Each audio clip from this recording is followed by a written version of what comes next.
Welcome to the podcast where we're harvesting humour, planting delight. Join us, Iona and Cammy. Let's have some fun. It's time for Fed by Farmers. Hello and welcome to the Fed by Farmers podcast with me, Cammy Wilson. And me, Iona Murray. We're back with another podcast this week, almost on time as well, which is unbelievable for us. We've been sloppy recently. This week we are going to be visiting Blythbridge Farms. I'm going to keep this intro really short because this one, Blyth Farms, not Blythbridge, Blythbridge Holsteins. Okay. Blyth Farms. Blyth Farms. So we're going to be visiting them. You're going to be visiting I'm them. going to be visiting them. We tried it different. We're on farm for this one. So we're going to quickly thank our sponsors and dive straight into it. And then if you want to hear us chat a wee bit, we'll see us at the end. But it's a long one. It's an interactive one. We're on farm. I hope you enjoy it. Probably one to watch on YouTube, but I think it will still be there in the audio sense as well. Okay. I think you can still really quite enjoy the wander around the farm. But please do let us know about this one. If you like it, if you like more like this, we need a comment or a message or something about whether it works or not. Because if you think, no, it's too messy, it's too jumpy, you can let us know. Who's our sponsors, Iona? Crystalyx and Herdwatch. Thank you to Crystalyx and Herdwatch for sponsoring the podcast, getting behind us, making these things happen. There's a few other brands get a wee mention in this one as well. Oh, do they? Yep, so tune in for that. Colin and Issy are good at giving a shout out. So we're going to speak to Colin Laird, Issy Laird, who are the owners and farmers at the farm. And then we're going to speak to Graeme, who is the herd manager. Yeah. From memory, I'm sure that is dairy manager. He is the man. Okay. So there's three people in this, Wow. which is a first. No, it's not. We did the Bartley boys. Yeah. So it's three in this podcast. At different stages, we split it up, speak to Izzy at the calves and other bits, and then Colin and Graeme at other bits. I'm looking forward to watching it. I think it's okay. Al's cousins helped film it, so at least we have somebody good on the camera. Yep. We used a gimbal this time, so there's less shake than when we did it with Mary. What's a gimbal? Darvel Dexter. A gimbal's like a wee thing that makes it float, so it doesn't make you sick. It doesn't shake about as you move. It's all smooth. Oh, okay. So, without further ado, here's the podcast. Right, so we're here with Colin and Graeme at Blythbridge Farms or Blyth Farms? Blyth Farms, aye. Blyth Farms. Aye. But it's Blythbridge Holsteins, Aye. but it's Blyth Farms. Just Blyth Farm. Blyth Farm. And then it's Blythbridge Holsteins. Yeah, but there's a plural farms here, which tells me that you've got more than one farm. Oh, aye. We have, but that's where we keep the young stock, but it's no, it's got a different name as well. Yeah, okay, but the collective is Blyth Farms. Aye. Blyth Farms, aye. Agri-Scott Dairy Farm, so it's a good place to start. We'll go inside and get a look at some coos and get out the wind. I'm conscious of these mics and this wind, although hopefully it's all right for anybody listening in. So obviously we're entering probably the biggest dairy shed I've ever been in. And people should anyway. Well, you're going to play everything down, I know exactly, but how many cows are you milking in here? So this shed here is milking about 430, and then we've about another 120 in another shed there, and then they're all milked in 10 Lely robots. So you're 430 in here? 430 in this one shed. And then another 130 milking? Another 110 in another shed, sorry. Did I say something else? Maybe we picked, there's a lot of numbers, but is it 110 milking as well? Aye, so there's about 540 milking altogether, aye. Is there? Aye. That must, well, I know down southwest Scotland there's obviously some places bigger than that again, but is there many bigger than that? You're all Lely robots. Is there many bigger than that on robots? I think there is maybe one or two that are similar size, aye, yes. On robots? On robots as well, aye. Right, okay. Yeah. Because interestingly, I was speaking to somebody the other day who's putting in a new parlour, they're putting in a rotary. And I was asking them, why go for the rotary parlour over the robots? And one factor they said was they're going to be milking, say, 400 cows. They're going to need 8 robots. Is it 1 to 50, the robots? Aye, yeah. So you'd need that 8 robots, which is obviously huge money. Then the other thing is, if you want to put another 50 cows on, they need to buy another robot with a rotary idea. It's just another rotor. Aye. It's just another spin round of the rotary. Aye. So why have you got robots over a conventional? Well, we had a rotary originally we started off, my granddad would kind of start in a byre, and then the next thing, we were milking in a parlour, a 16 parlour, and then we had that for 20 years, and then we moved to a rotary parlour just when I was leaving school, and we were milking about 250 cows twice a day in the rotary parlour, and we had it in for 20 years, and when we were when we finished using it, we were milking 600 3 times a day. So it was a wee bit like Trigger's broomstick getting like. Aye, I can imagine. So we were needing to do something, and we thought about retrofitting the robots into old sheds and existing sheds and that. But then we were needing more space for dry cows and stuff like that, so we've ended up giving the older sheds to the dry cows, and then purpose built this shed for robots. So, you know, when you're starting to draw the whole shed, a lot of it is based, you know, working around about the robots and that. Yeah, I mean, it's some shed. In fact, I think what we'll do is if we walk down a wee bit here, that way when we're talking, folk can see the cows behind us. It'll be nice, they can watch these cows behind. Aye. Graeme, you're obviously, are you herd manager? What's your title here? Aye, something like that. Herd manager. From herd manager to dog's body, does it just go? I've got a scraper in my hand or a cow. But I mean, it's obviously needed. This. How many staff are on this place? In the shed, there's myself during the day. I'm here every day. We've got another young guy who runs around collecting cows, keeping beds tidy, and then at night we've got a guy who comes in the afternoon and he covers the night shift as well. Right, okay. So he'll come in just to make sure everything's okay until about 10 o'clock at night. Then you'll go home and then we'll just wait for the phone call through the night with the robot. So the robot's phone you. So who actually gets the phone calls then? Is it? Well, who takes the we calls? can all take it. Aye, we can all take Who's it. it phone first? Rob. Rob's Rob's not here. So he's on like till 10 o'clock, keeping an eye on things, and then like an on call. Aye, phone him yeah. And is he just on do you just give him like a set wage, or does he get an on call out fee like a vet?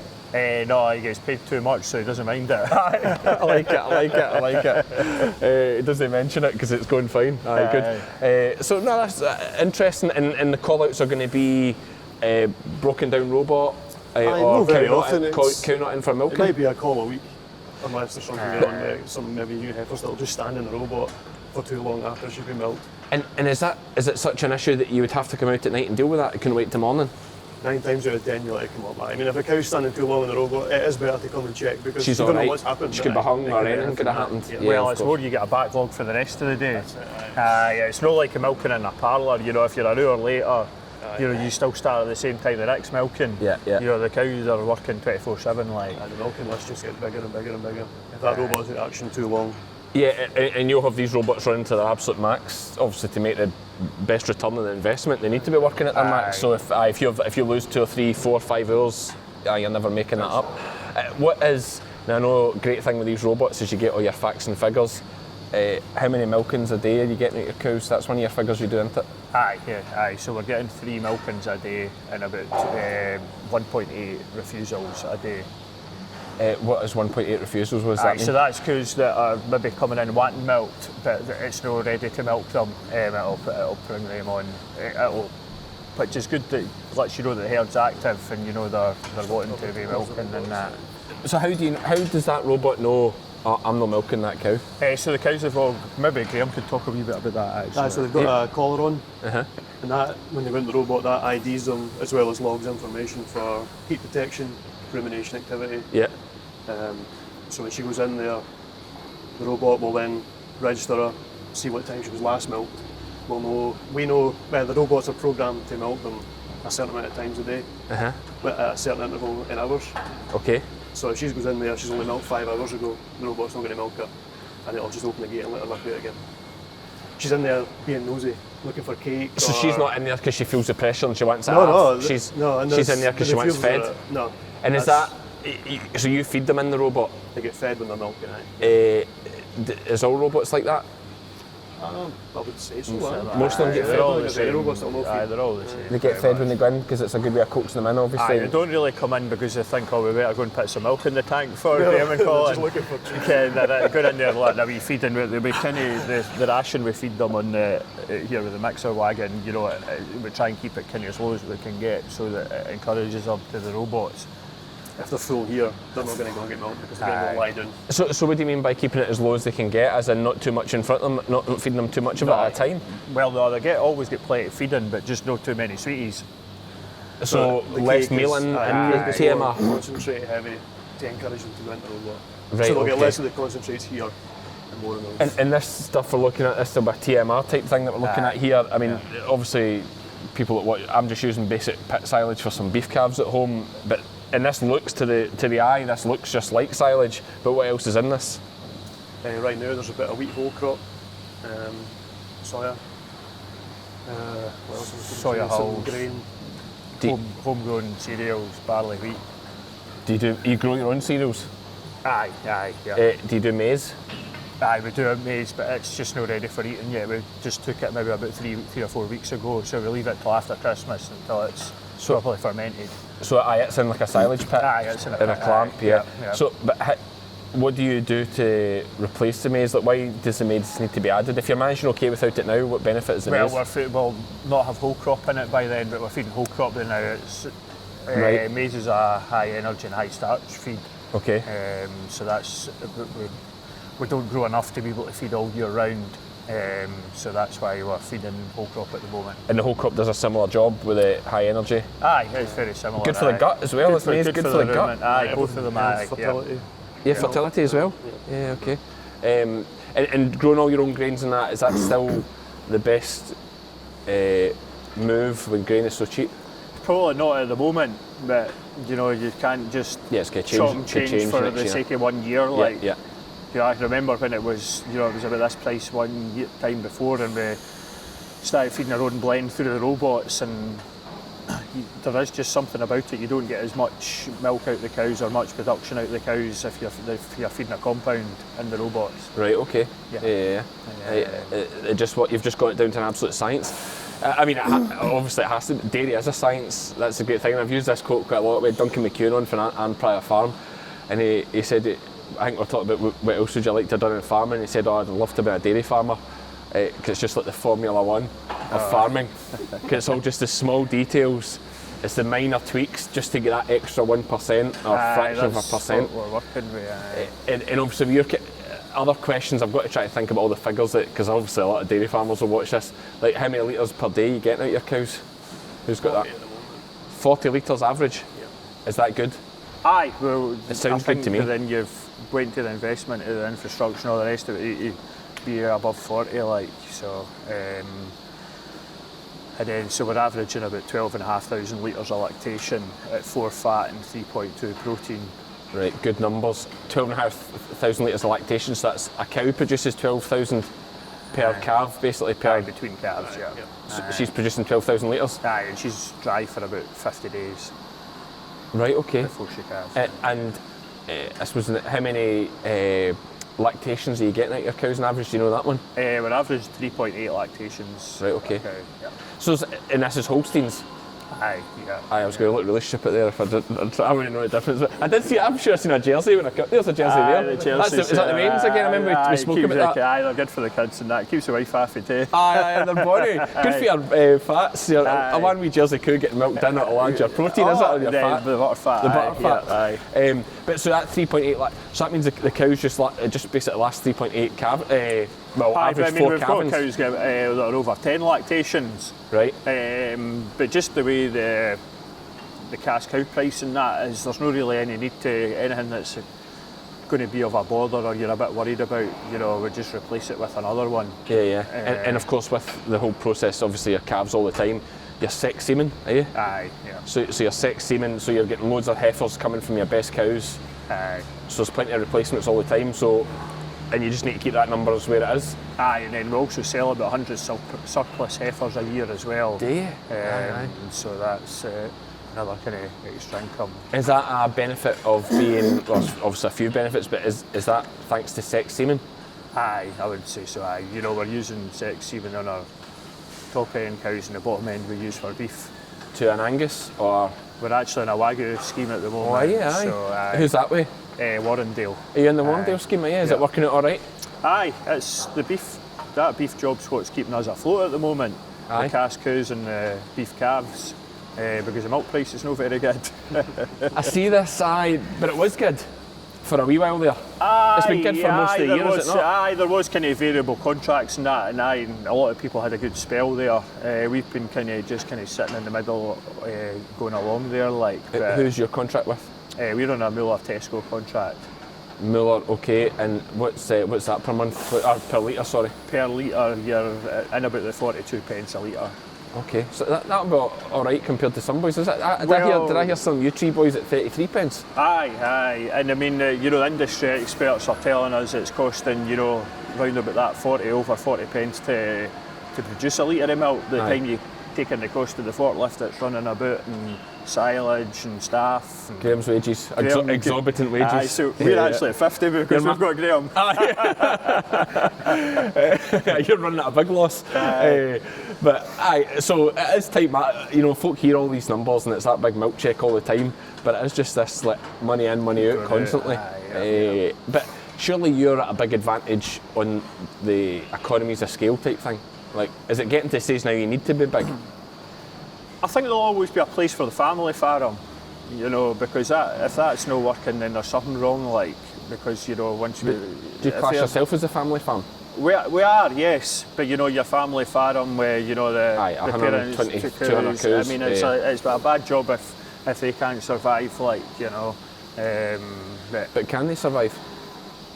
Aye, they can, because, you know, there is a lot of... And their attention to detail is really good as well, you know, which kind of gets them through, I would say. But devil's advocate here, is their attention to detail really good? And I'm saying that because quite often I see folk in those situations, they can't afford a Graeme. So they're flat out chasing their tail all the time, and actually maybe those wee things get missed. And I'm not saying that of I'm sure there's loads that are just on it, unbelievable stockmen, but you see a lot of people that are running flat out all the time to get nowhere. And actually surely that's quite inefficient and you'll miss the wee things. It is, and you know, that's probably... And that's what I worry about these family farms, when the margins are so tight and they're running so hard just to stay afloat. They go backwards a bit because they're missing the wee things. And it is a shame that it's got that way. You know, terrible. You know, if the milk price was better, you know, they'd be able to afford more relief staff or you know, a part-time staff to come in and help them along. Like, but that's my wee devil's advocate. I just wonder there, you know, some of the smaller places, because there's less and less of them. Ayrshire, I think, has, if I'm right in saying it, Ayrshire has the most of them. I think we have the most dairy farms, but Dumfries and Galloway has the most cows.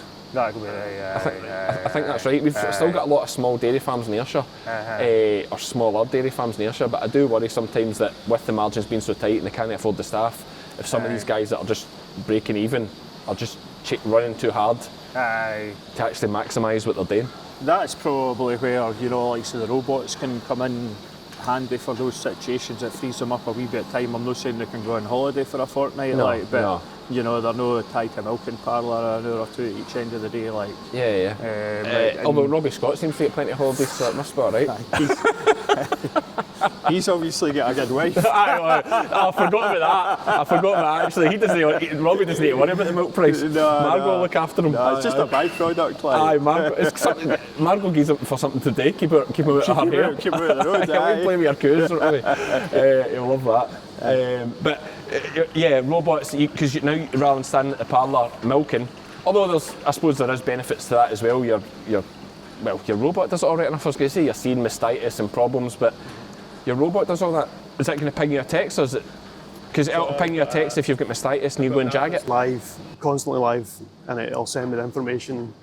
If a cow's went in there and got milked, and it's got high conductivity on her quarter, or her milk's sufficiently lower than it should be, then I'll get an alert on my phone to tell me you might want to look at this cow.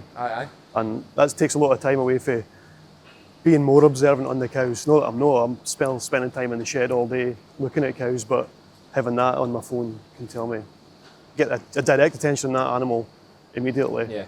And it's more efficient in my time as well, that I know that the cows are being looked after, in a sense that the app and the robots are looking after them and giving me the emergencies to deal with straight away. And with these collars, one big thing is the rumen, or something, basically how it chews its cud. Rumination, chewing its cud. Is it pinging you, say, listen, this cow's not eating, and chewing its cud like it should? Does it do temperature on the collar? No, we don't have temperature on the collar. Look at the temperature. Maybe it'd be worth just saying that, like, what Graeme gets is bringing, it'll not just say, there's a cow stopped eating. No. You know, it's taken into, the Lely will take into the consideration the rumination, the temperature of the milk, the colour of the milk, the conductivity of the milk, which is like the salt in the milk. What else? Did I say activity? Milk temperature, that. Activity. So the temperature of the milk is the temperature of the cow. To show you it's not just to give you it could just be a wee blip, so it'll be taking the cover of all those things. So it's got something wrong with it. It's got a sliding scale and a health scale. So the higher chance of being at a risk, it'll go from 1 to 100. Because even If it's the 99, there's something wrong with that cow. Because even like the cud thing, the rumination thing, that could even be a lameness, could it? Oh, Whereas the milk would be if fine. that cow's not happy, then Our milk she's could not be going to fine, do anything. but our rumination might be off that because comes she's in not with the coming up. activity as well, though. It gives us a heat. It's also recording lying time, how much she's just doing her usual walking around the shed as well. Yeah, and does it get a brain to know the cow and It'll know? learn the cow within a few days. Because there must be some aye. cows that are lazier than others and Aye. don't, and it learns the cow and If learns you its took a collar habits. off one cow and just put it on another one, it would take a week or 5 days for it to. It's going to change. Aye, it would know something's wrong and be like, Aye, that's a different cow. Aye, Yeah. Like a new heifer that comes in doesn't have a collar on, so it takes a week to learn that cow. Yes, to start, but you'll just set up new heifer, aye, and it knows it's getting a head start. As we're standing talking here, Juno is just coming past us here. This is the first robot we've seen today. Is this just push-up silage? Aye, just works away all day, all night. Yeah. When it doesn't have wee accidents and get bashed like. What happened there? Is that somebody with a forklift or what happened there? No, it actually run into the same charger. Did it? Aye. But pound for pound, that's probably as good a robot we have in the shop. Obviously, the other ones are milking the cows, but just the consistency of that machine pushing the silage up during the night and that. And I mean, obviously, it's just pushed it a wee bit here. I take it it'll come in tighter the next run, will it? Aye, yeah. And just it'll go down the lump if it comes to a lump and stuff like that. Aye. Right, and It's looking at the metal in the barrier there. So it's, I don't know whether that's 600 or something like that. It's measuring out at the moment. Right, and okay. the next time it'll maybe be 400 for the barrier, getting closer. yeah, that's good. That's good. Much as a thing like that. These things will be between kind of 10 and 15 grand, like, yeah.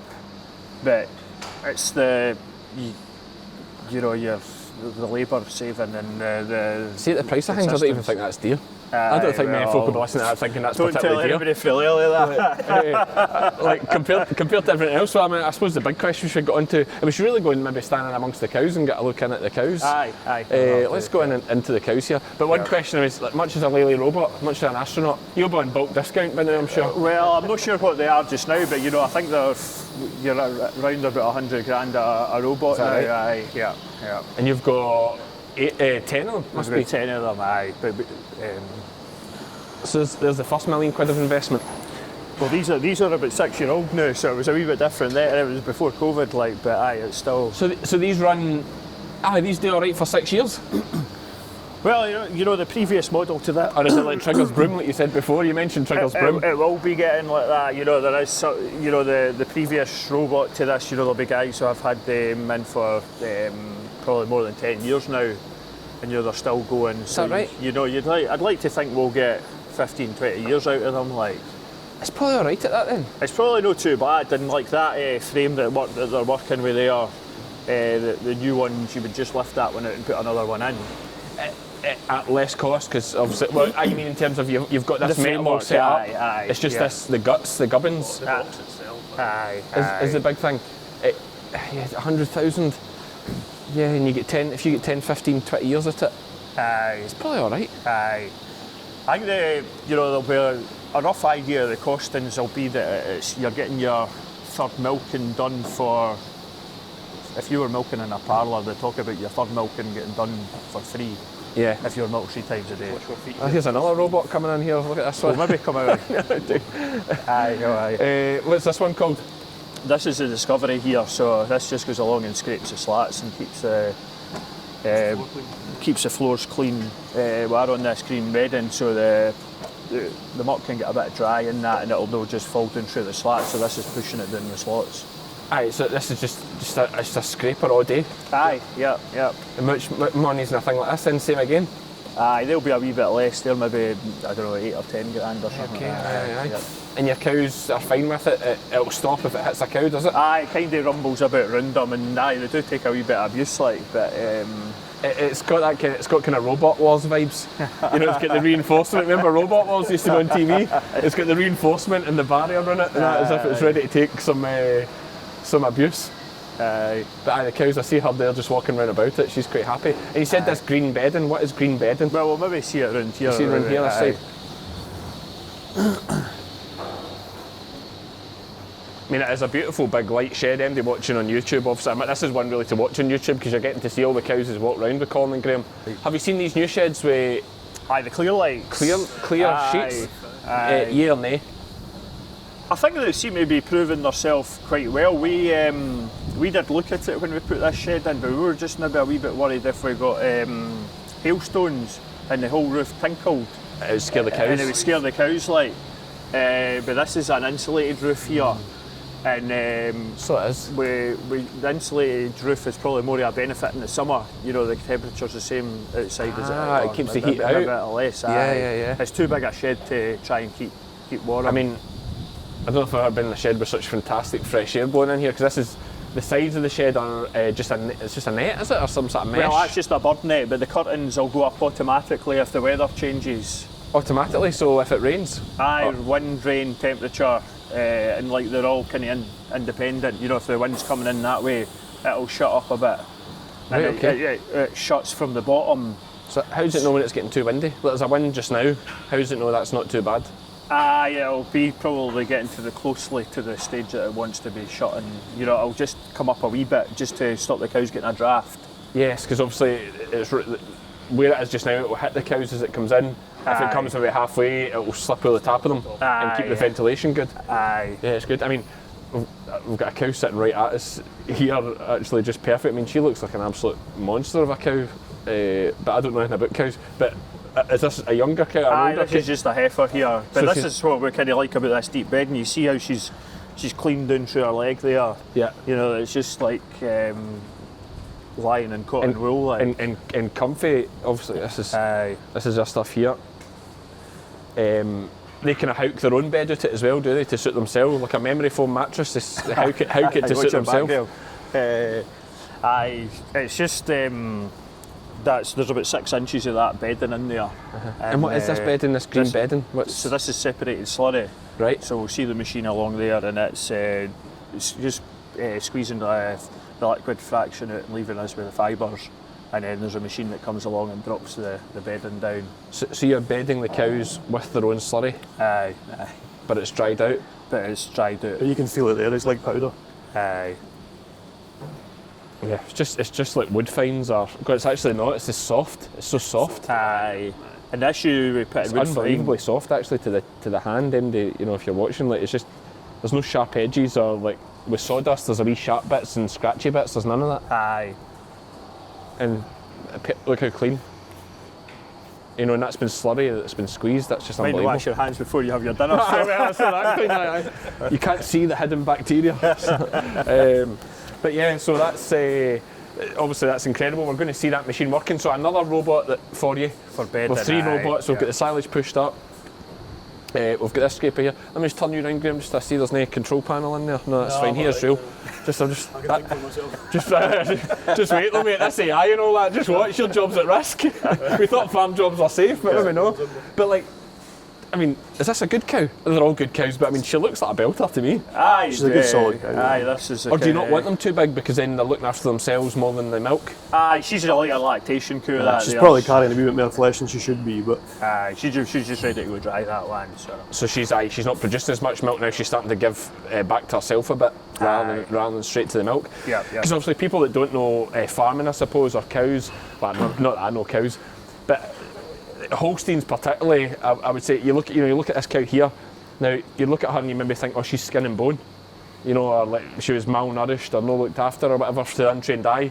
But like that is the beauty of the Holstein, the Friesian to an extent. All dairy cows, to be fair, is that they put the energy to the milk. Aye.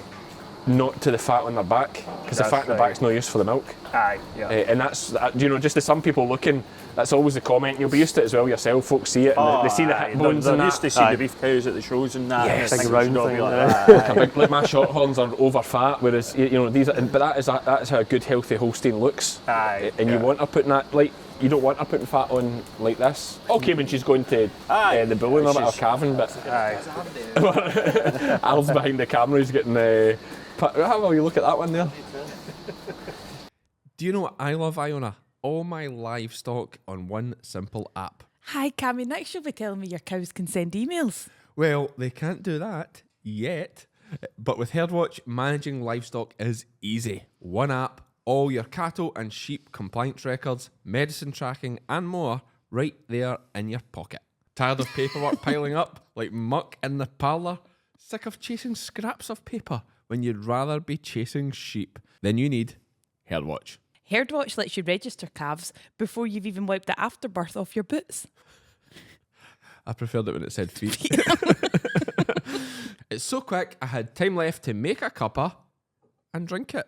I know you guys love this bit.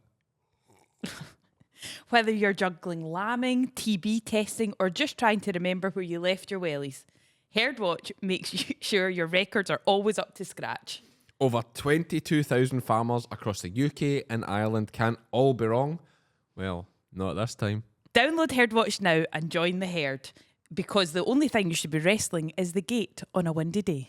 Herdwatch, farm smarter, not harder. Yeah, I mean, it's a fantastic setup. Lighting's good. Shed. How much was this shed to put up? And what year did it go up? Went up and we started milking in 2019, and it took about 2.5 years to build it. Okay. Yeah. And what money is in a shed We'll like this? just miss that bit. Is it that bad? I bet It's it's cheap. probably a lot cheaper than if we were trying to build it now. Like, Well, that's true for everything. Like, you've got to sell a bargain. No, it certainly wasn't a bargain, but the guy that built it's managing to build himself a new house and buy a couple of firms, like, so. He's doing all right. Who did build the shed, actually? BHC at Carnwath. Right, okay, aye. So Because I mean, built most of our sheds, actually. is that right? It's an absolute beauty of a shed, like, it's a beast. But like, as you're running just now, like, with the dairy price changing and all that and coming back, and it's all the talk just now about this dairy price coming back, like, are you still in the black? Are you still making a profit at your price you're on just now?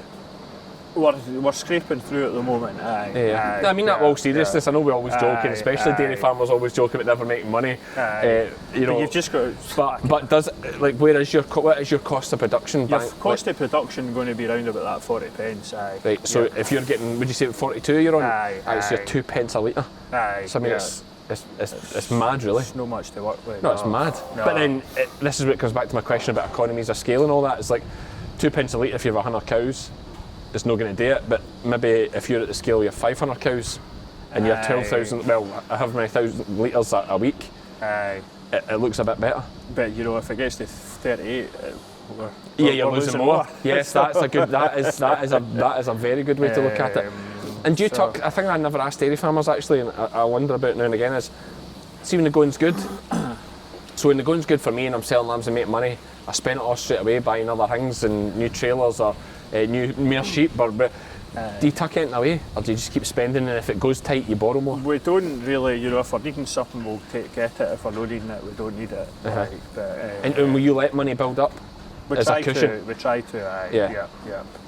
But you know, it's very hard to. You know, there's always something needing replaced. Whether it's tractors, machinery, or you know, things to do in the shed. You know, the collars here, they'll probably be about. They've probably not got an awful lot of life left in them. You know, that's going to be a big expense in the next year or two. And we'll walk back around this way and go out into the passage and head down. But what money, like, you know, you're looking. Will you go collars again? I know people are using ear tags now. I think Kevin Laurie's maybe on ear tags.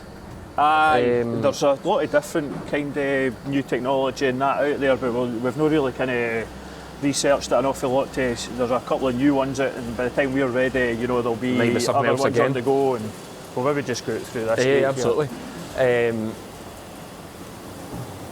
That's going to be another big investment. I mean, there's things that they're talking about being able to test the progesterone in the milk. Right. So like a milk recorder now, like a. There is milk recorders in the robots, but being able to, you know, see what the progesterone levels is in the milk, and that would let you know whether the cow's in calf and.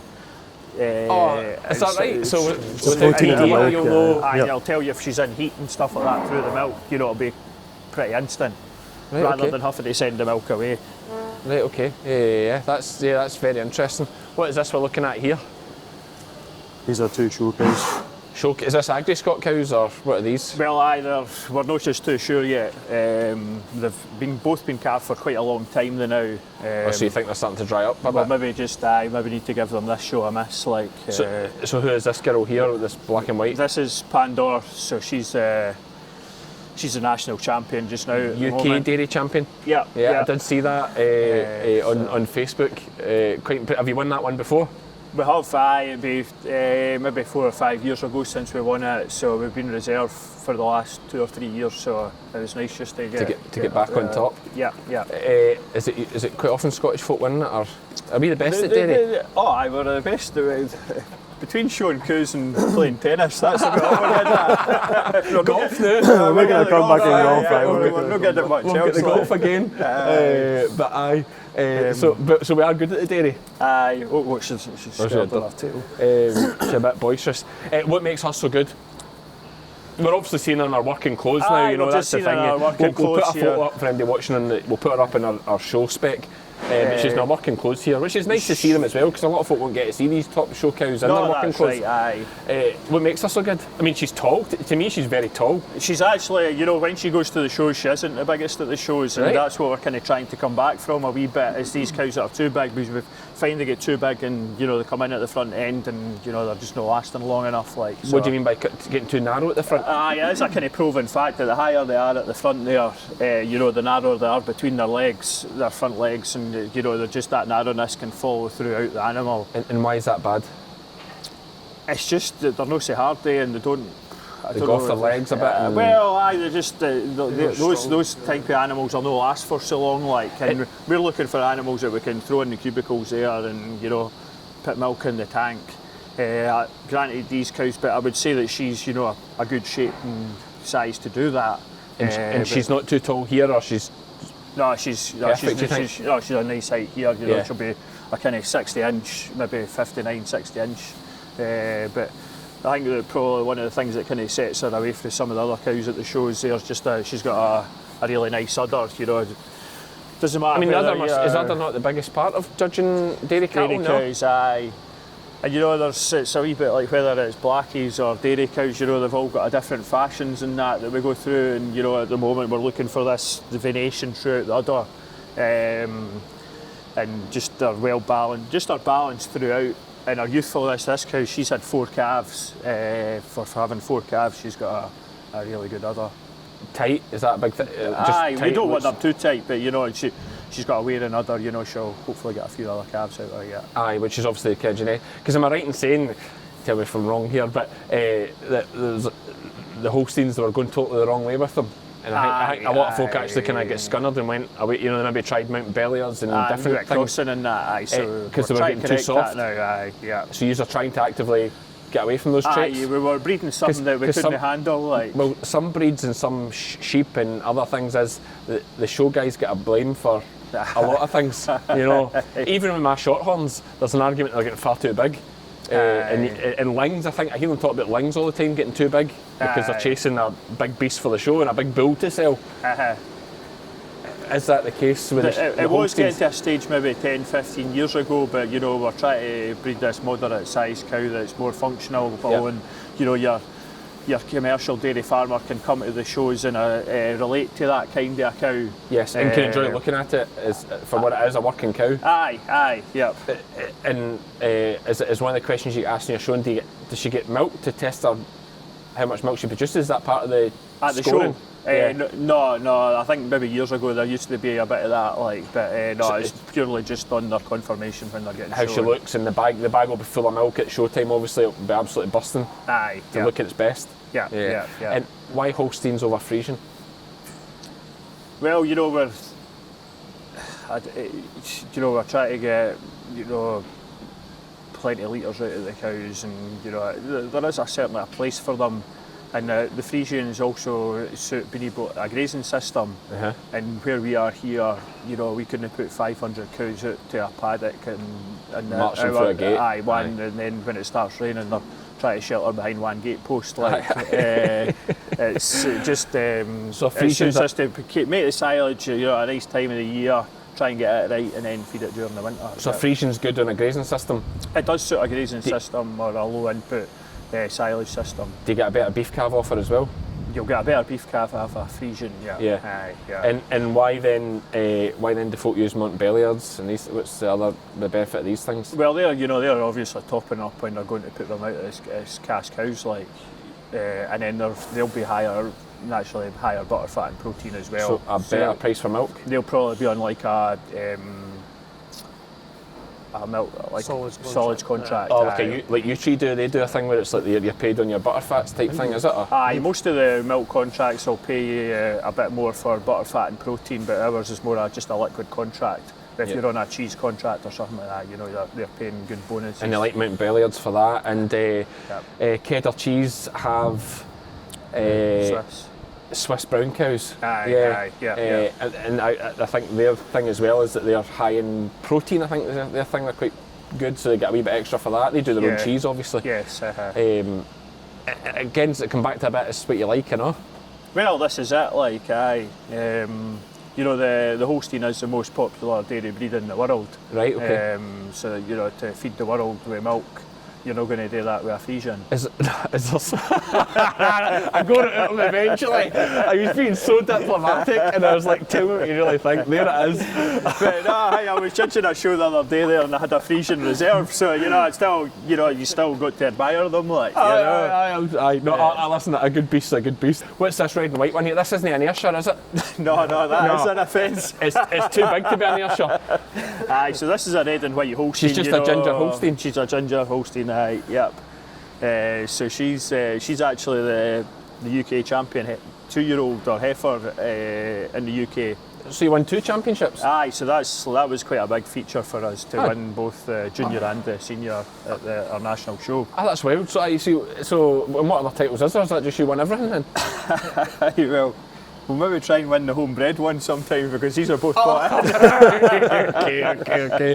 So where are you buying? Are these like embryos from America, or are they just where are you buying these from? No, this one here is pretty North American genetics, but this one's actually from France. Pandor's from France. Yeah. Oh, this is the one that won the Highland Show. Yes. I remember speaking to Izzy at Highland Show about it. And like, so did you buy it alive from France? Aye, she was just at the end of her first lactation. Right. She was probably about the same stage as this one was when I bought her. So how do you know about a beast in France? Well, we have bought 1 or 2 in the past from over there, and we were out at a show about this time of year actually, a few years ago, and I tried to ask the farmer if he would sell our mother, and it was like the house pet. He wasn't going to be selling it, and he says, "I've got our daughter at home. You know, you should maybe come and see her if you like." So, like, is it undisclosed? Is that a private feed? Do folk know how much she cost? Is it like sheep? You know how much she cost? No, it's not private? It's all just. It wasn't through a sale or anything like that. No, and we don't. It's not the sheep undisclosed. ones, it needs to be up over 100 grand, or it's not worth looking at. But you guys are actually embarrassed with how much you paid about it. No, it's probably not that fair on the guy we bought it off of. Well, that's true. It's his business as well. But this one here we did buy it at the black and white sale, which is a sale in November down at Carlisle. That's the kind of main Holstein show. So much money isn't a beast like this then? So this one here, she was 1,450 as a bargain then, eh? Well, I did think that, and then the guy actually came round to give me some luck money. He came round with his fiver, and she was supposed to be in the calf, and he said, she was actually in season at the beginning of the week, so I thought, I bought another one of these kind. Right. We got her in calf quite quickly after we got her home. And did you buy her for that job that you liked her and you thought, look, why are you putting a brown and white one in a shed full of, well, there's a Jersey cow, but in a shed full of, why a brown and white? Because one of my friends is doing quite well at the moment, so I like to try and compete with him. Who's that? Give him a mention. Michael Yates down at Castle Douglas. But it is literally just a pure Holstein with a genetic throw. Why is it brown? Her family has the red carriers. So right, okay. If you use a red bull in her, you'll get a red calf, yeah. I like it. I like the look of it. Aye. It's nice, isn't it? The red. And to be fair, I didn't really buy her because she was red, just quite like the pedigree and stuff like that. And then she's turned into... So the colour wasn't that important? Aye. The cows are most of our cows are classified, scored by the society. So the classifier comes round a few times a year and scores them, and both of these cows here are the maximum score for their age. Brilliant. So they both have to, the score they're at, they have to get 2 classifiers to come and verify it.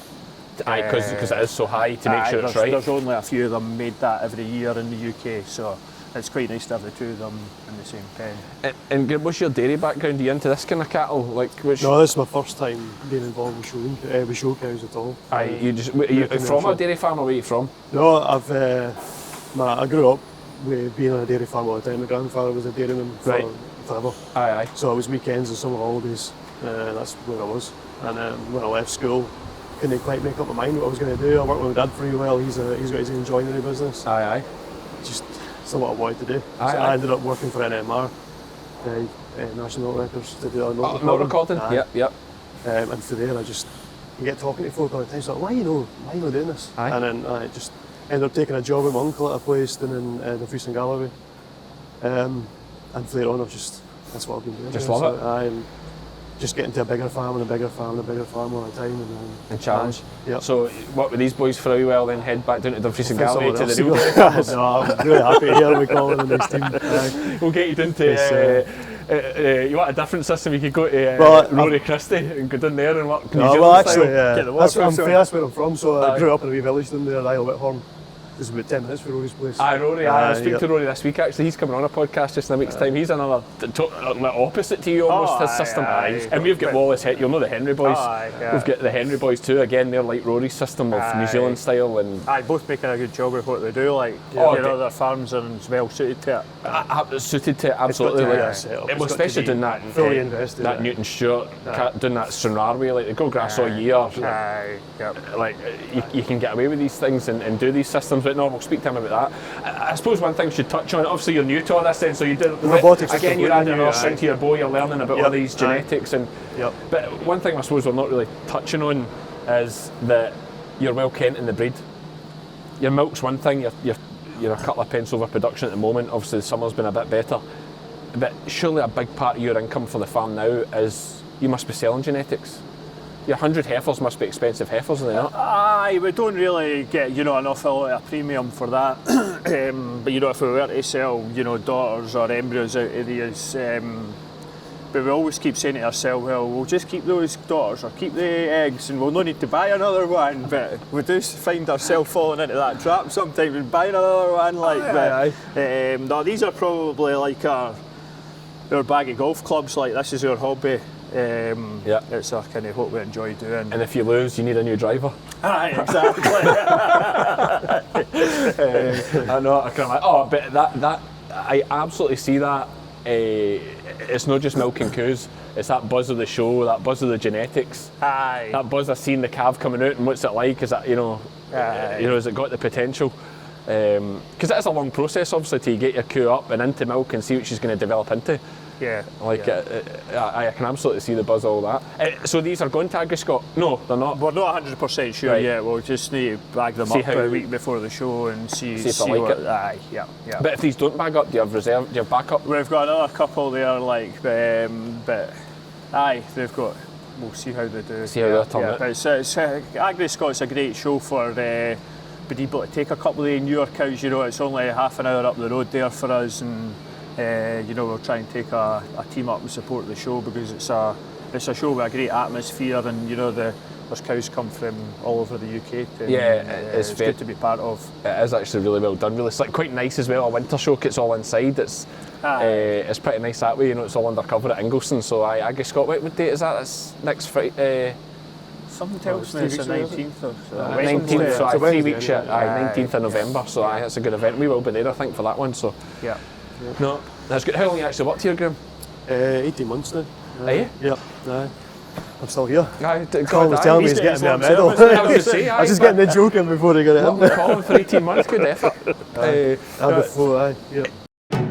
Crystalyx Extra High Energy feed blocks have been providing high energy supplementation to ewes, lambs and rams in the UK since 1978. Packed full of protein, vitamins, minerals and trace elements, Crystalyx Extra High Energy has been proven to increase live lamb numbers and improve lamb daily live weight gain at a cost of only 4 to 7 pence per ewe per day. To view the full Crystalyx range and find your nearest stockist, visit crystalyx-global.com. Good, I just love chatting, and so that's why the podcast's so popular. Folk just love hearing a blather about talking about things. But where does it end? With death, obviously. That'll stop us all eventually. But Sky's the limit for you, surely. Aye, we're just always trying to improve on wee things, and you know. But you having more cows? We're quite happy with the numbers we have. When are you at the building the moment. next shed? Is the plan in? There's there's no really any plans at the moment. No, I think we've. It's very messy having 100 cows over there and 400 here. Like, you could tidy this whole thing up and extend it at the back. You know, it's not just this case of putting another shed up. The easy bit's putting the shed up and putting another couple of robots in, but it's, you know, you need extra young stock facilities, staff, Everything's got to go, isn't it? everything's got to go. We've kind of been through all that, and we're just kind of Happy about working away with what we have at the moment. One question I didn't ask, how many acres you got here? So there's 950 acres on this farm, and then we've another farm at Kinross and there's 750 on that, and that's where we grow our cereals and rear our young stock there. And you just haul it back here with lorries? Aye. You get your own lorry for the job, or? We do, Aye. aye, and tractors and trailers and aye. Tractors and trailers for Kinross? How far's that? It takes about an hour and 35 minutes with the tractor. Aye, okay, fair old run. So, aye, and you know, we've got storage up there, so you know, if we're needing somebody to come and help us for a day or that in the winter, you know, they'll bring a load of barley or a load of straw that down. When they're with coming them. through anyway? Aye, yeah, so we kind of try and tie it all in. But I mean, it's a fair handling. I mean, I guess that's all, I mean, it's all, no mortgage on that, that's all owned. Aye, no, that's all So- part of the family, yeah. Great, So, aye, great, so, aye, so strong we've- outfit. Aye, there's myself, my mum and dad and my wife are all in the business together. Yeah, and we're going to go and speak with Izzy just in a second and look at the calves side of things, of course. So, I mean, 950 acres here, is this quite expensive around this area? Like, This is what's land round here? This is kind of LFA land round about here. So I were. Does that mean anything? You almost smiled when you said it. You almost smiled when you said it. It's like most of the dairy farms in Asia are LFA, I think. I'm looking at the wheat out the back door in the LFA. That's less favoured area for MD. It's wondering. It's just we've got we've got a lot of acres of land and scope, you know, a chunky hill and stuff like that. We put dry cows out on and all the rest of it. You know, it's not all just land for growing maize and stuff like that on. But we just kind of try and what was the saying again? There's it's not what you hear or do, it's what you do with what you hear. I like it. I like it. But another thing with these hills here, why have you no wind turbines? We're not that close to a line to get the power into. Okay. But aye, it's probably. Aye, this is another thing, you know, going on into the future. You know, some of these schemes and that, you know, it might be worth looking at. Is there solars on this big shed run just now? Yeah, there's not. No. Why not? I didn't want the roof to start rusting where the bolt holes went. Right, okay. I suppose fancy insulated sheets as well. Because we've got the metal on the top there, like I'm sure there'll be ways of doing it, like, but you know, it's obviously quite a chunk to put this up at the time, you know. Aye. It's something that we'll maybe look at putting on at a later date. These pens are the. I'm just noticing, yeah, these are bedded pens rather than cubicles. Aye, so these cows that are on the bedded areas can access a robot, and then the cows that are on these, the wee group of cubicles can access the robots as well. So fresh calf cows will stay in here for a day or two, and heifers can go in these wee cubicles until they're trained to come in the robot. So how do they? You have to manually put them in the robots, these ones? No, they've got free access as well. So they can just wander around to the robot and then back round? It works in a loop. Between, aye. Oh, does Graeme it? could talk about that. Yeah, and then that shuts them. But how can? Let's just have a look at Can't that. really see it from here. Then. Yeah, how don't they? Oh, this gate only. It's This a gate swing gate. Ah, aye. jeez, that so is it's access clever. to that side or this side. That is clever. Yeah, okay, so the gate here just swings either way, depending where the beast's coming from. And then that must mean that this reads the collar. No, at this point, no, but at the other side, end, aye. And then sheds it. Aye, it's like a shedding gate. Yeah, Aye, okay. And I'm guessing then, does the robot take out the milk, not for the heifers that are learning, but your fresh calf cows? Aye, Does yeah, your robot so milk them, then put that milk separate? They're kept in these boxes here. This is milk for use. So good. I suppose we could actually have a wee look in. We've not actually been in here. I just realised we're about to go. We've not actually looked at the robots. Can I go in here? Yeah. Oh, yeah, right, sorry, we'll wash it then. That's fine. Now, it's obviously a bit noisier when you're listening. It's a bit noisy. You're still recording away there, right? It's a bit noisier in here, so that's why we haven't recorded much of the podcast here. But right, we nearly walked away there without actually looking at the robots. We're milking one just now. What's actually going on here? Why is it She's moving? just milking. So Why is it moving? the cow's moving in the box, and there's a camera on the top there, Oh yeah, it's camera and that's here. reading where the cow is in the box, and that positions the arm to be in the right place, keeping the right spot. As the cow wobbles, the thing wobbles with her. Yep. Okay, yeah. And just your milk's going in. How does it get to the tank? Just pipes all over the place? Aye. Yeah, there's a main pipeline you can just see through the roof there. Yeah, and I see the cake coming down here. Yep. Emergency store. This washes the teats. That's a brush, yep. All automated. Yep. And you said what goes in here? So this is the colostrum collection. So you can see we had 2 fresh calvers this So morning. where's the pipes? Oh, come under the Aye, ground. it comes from the ground there. The jars inside that. I mean, that is amazing, isn't it? So that'll get collected and taken away from Izzy will take that to feed the calves with it. Aye, that'll just get bucketed Yep. into the cabs later. And save any and freeze it for and future. when it's separate like this, is that each cow gets its own bucket? or- Aye, yeah, I'll show you the screen. So Colin's mum, she deals with the fresh colostrum. So she'll come in here and she'll press this symbol here. And I'll then tell her who was who in the robot at the time. Oh, so bucket 2 is 10 kilos off of this cow. Yeah. And bucket 1's 4.7 off of that cow. Aye, Yeah, yeah. okay. And when you read those numbers there, does that just mean this one's been in twice and that one's been in No, once? that's just bucket 1, bucket 2, bucket 3, bucket 4. Yeah, no, but why is this giving 10 and that's only giving 4.7 milk?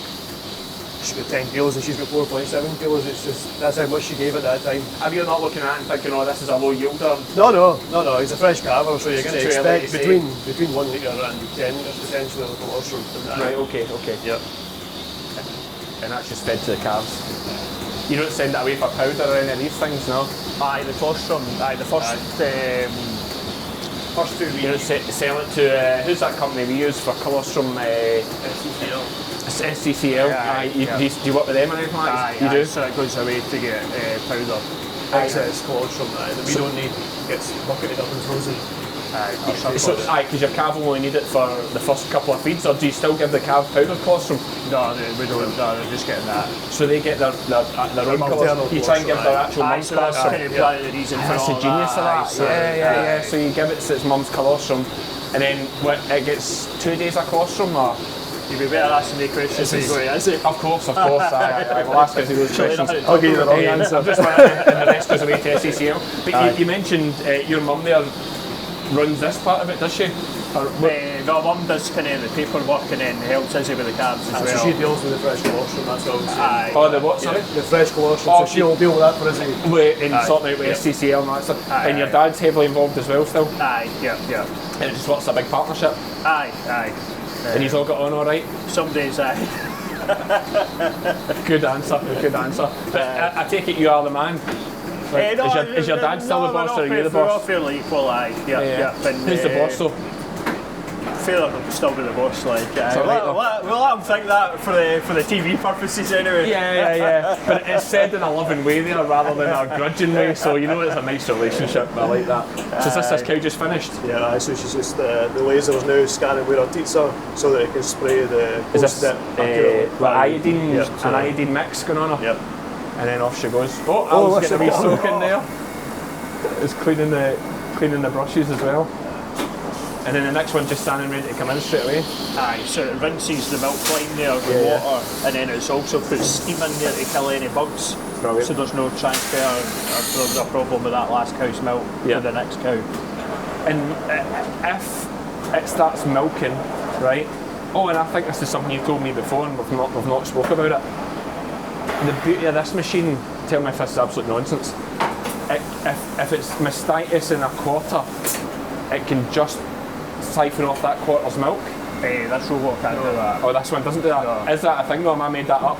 I think maybe some of the robots could do that. Aye, yeah. So if she's bad of a quarter, just that quarter, but this one doesn't do that. Aye, because how the milk goes through there into a jar and it gets jar mixed. inside the cabinet there. Okay, Whereas I think the Dale valve one, it's got like a laser. Individual thing. line, Aye. you can siphon off. They can divert one line and But yeah, okay. So if that cow, so this cow's just come in here, and it starts milking it, and it realises it's got mastitis, what happens then with the milk?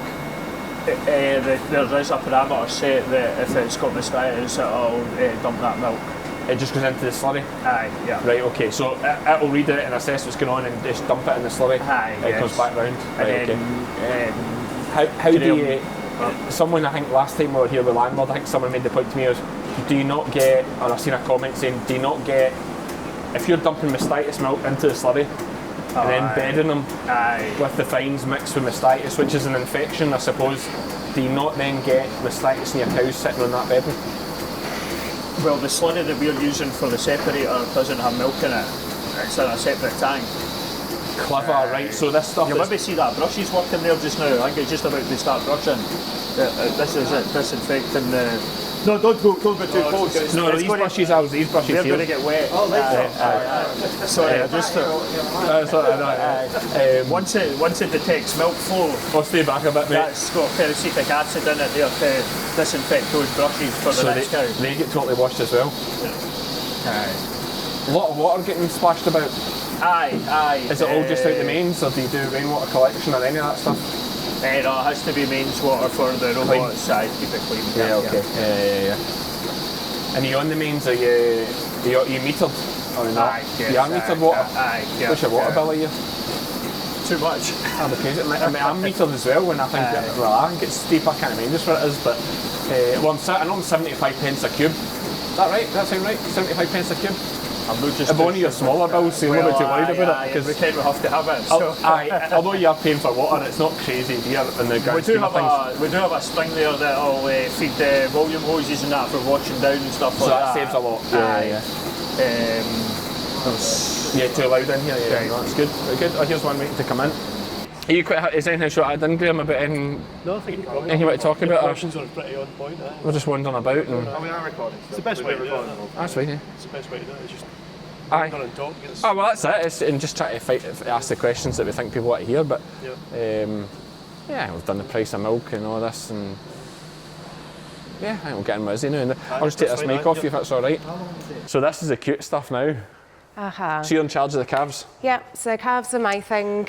We should introduce you, I suppose. Izzy is, of course, Colin's wife, amongst many other things. He's your husband's maybe a better description.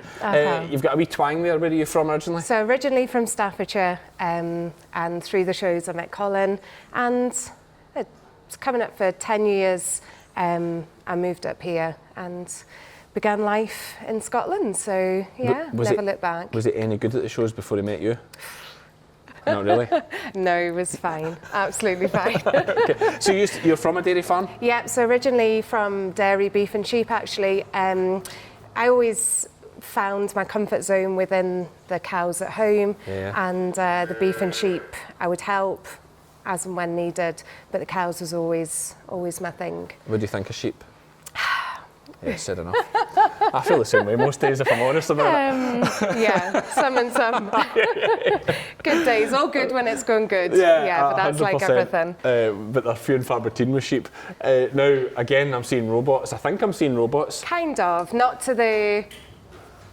Probably not to the degree that we've got over there. I mean, the first thing that's catching my eye, what is these lasers that are flicking at us here? So actually, the laser's actually my own bird control. So the one thing that I can't have in here is birds. Right. So to keep the birds away, it does. It's just enough to just keep them out of here. So the one, yeah, just enough. Like if a light kind of comes and heads towards it, it kind of just if you see behind sets you, them off, it's making like a fancy. It's like something you have in a kid's bedroom. It is actually. But is that actually for birds, or have you just come up with this idea? Well, actually, it was Graeme that gave me the idea. So we could see there was more and more birds creeping in, and I just don't want that. Why can't you have birds? Birds bring disease. Right. Okay. Yeah, disease is something that we just don't want. No. Okay. But this isn't a bird scare. This is just like a kid's bedroom thing. So it's calm. It just, you know, it's not like having a big banger or a squawking speaker in here. Yeah. It's just calm enough just to keep things disturbed. I think there'll be a lot of folk who watch this and see that and think genius. For your Amazon 19.99 from Amazon.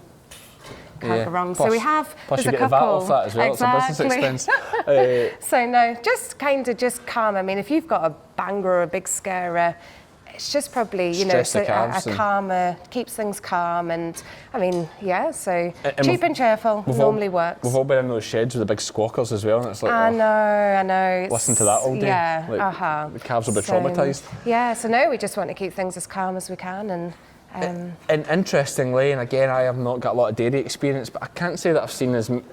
Is this quite normal? They've all got jackets on. Is that normal? that's probably me actually. I quite, you know, I need to get this right, and we've had a couple of cold nights. If I come out with a jacket on, I don't see why they shouldn't. Probably, growing is key. We don't want anything cold, losing energy, losing growth rates.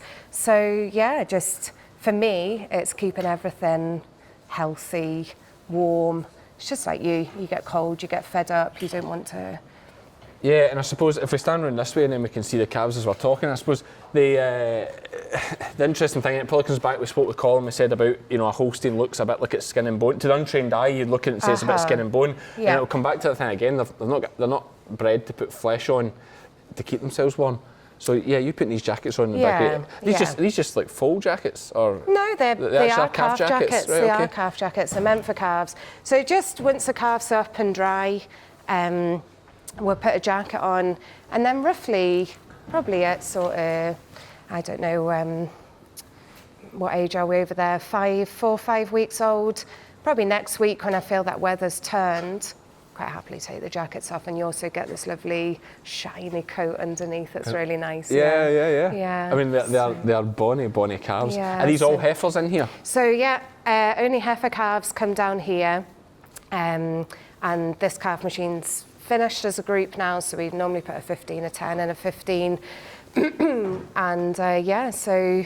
And they're just on ad lib milk or by the rear tag? No, so they start off coming in here at 4 litres for the first, so I'll start from the beginning. They're coming in at sort of 10, 14 days old, and roughly then we'd like to think they're sort of 45, 50 kilos at that stage. They'll be going into sort of 4 litres of milk for the first week of that, going up to 6 litres at their peak, and then dropping back down at weaning. And then at weaning over there, that's the oldest group over there, and we'd like to think they'll be leaving here at sort of 80, pushing 90 kilos anyway, getting a good intake of cake as well. And is there cake in? Do they get automatic cake in here? No, nothing to. I am the automatic feeder here.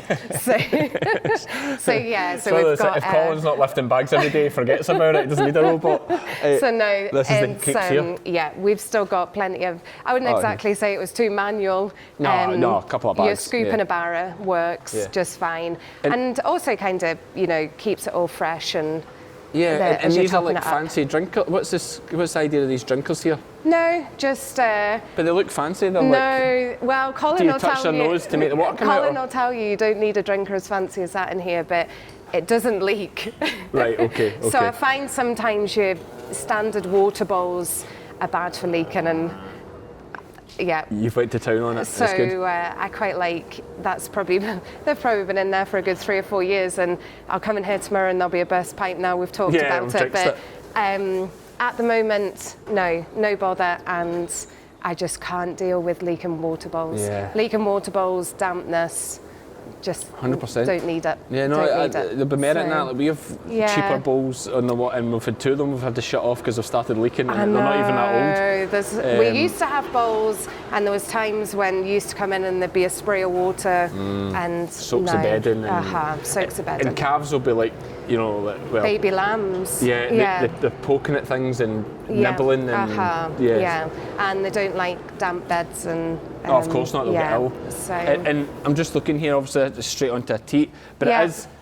What is this doing? So this is your ID kit. So this is probably the moment when I should give Forward Head a shout out, because they're great. So our guys at Forward Head, they're best in their business really when it comes to calf machines. So this calf machine's been in here for 12 years anyway, and the guys are really good at maintaining it for us. So this is just your ID, so every calf here has a ID tag, IDs it, and that reads through to the machine to tell us how many days it's at, so we can have a quick look. All quite simple. So we're seeing on here, we're going, so the calf's ear tag number, it's drank 3 litres, its last visit was 6 minutes past 11, and its next feed will be sort of 10 to 8 this afternoon. So and that's how many days old it is. So it won't let it feed till then? No, so it'll give it that portion of milk, and once it's finished that portion, so I think we're just about to get one to feed now. So yeah, so it'll just mix its milk. Mixes it fresh. I also like with the machines, we've got the consistency. So it's at that temperature, at that rate. Yeah. And that's nice because that is so clever there as well. It's got 2 compartments. It's simple, so it'll feed 2 stations at a time, and it's really simple. But is this machine is linked up to 3 stations? So there's 3 stations, but it'll only feed 2 calves at a time. Okay. So it'll feed. So we give this group a priority because they're younger. So if this calf's due to get fed, it'll stop this machine to feed her. And it's just juking back and forward, so now it's obviously flicked onto the. But there's obviously a splitter in one of the pipes, is there? Because so you've got your Y piece. Your Y piece, which will send it off to the machine, wherever. And what is they wash themselves, do they? Or what's the other pipe going into it? So is the that other electric? Electric and water. Just so when it does a cycle wash, it's just putting all the. Once it's done a wash, it'll put the wastewater down the drain. Right, okay. So it'll wash the machine, but it doesn't wash the teat in this machine. Do you do that regular? Or? I try and keep on top of hygiene as much as I can, yeah. But do you not, with this restricting not restricting, but with it setting the times on when to feed the calves, do you not get the calves chewing the teats like mad? Some, but you'd like to think they'd go away and eat a bit of feeding or nibble at some straw or even just run about and find something else to do. Not too bad, but I am always conscious of changing the calves' teats.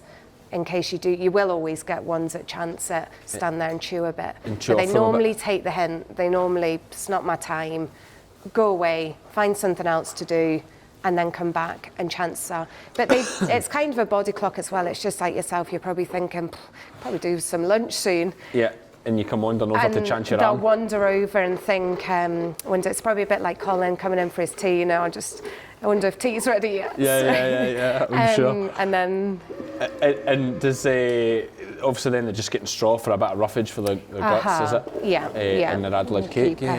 Keep that up as well, What problems do you get with calves? Pneumonia? Do you get things like pneumonia? The usual story, but what we always try and sort of touch wood, eliminate that as much as we can. Like, that's key. Yeah. If we can eliminate scours, we eliminate pneumonia, and that's really what we're big focus is on. That first 2-3 weeks, the healthier we can get that calf, the better chance she's got right the way through. If we don't get that first bit right, this is never going to work. Our growth will suffer, and she'll never, and then that suffers, and it's a knock-on effect. So key is the early days, as much as we can get that. Do you vaccinate them?